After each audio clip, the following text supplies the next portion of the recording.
cabellera de betún y dientes de palo santo, la boca como un quebranto y piel de piragua azul. Lamento de Urutaú, su voz es como una queja, del río trae la leyenda de algún perdido pacú. Pescador del río Bravo, canoero, canoero, nacido entre los sausales a orillitas del Paraná.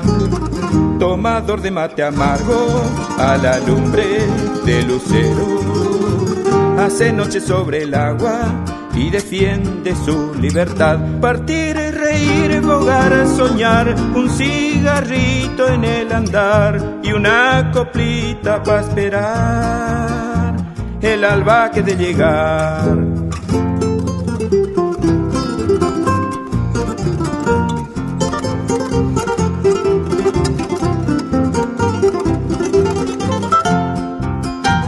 Lamento de Urutaú, su voz es como una queja, del río trae la leyenda de algún perdido pacú.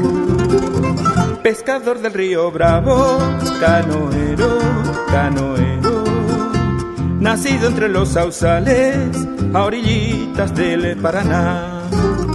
Tomador de mate amargo a la lumbre de lucero, hace noche sobre el agua y defiende su libertad. Partir, reír, bogar, soñar, un cigarrito en el andar y una coplita para esperar el alba que de llegar, el alba que de llegar, el alba que de llegar.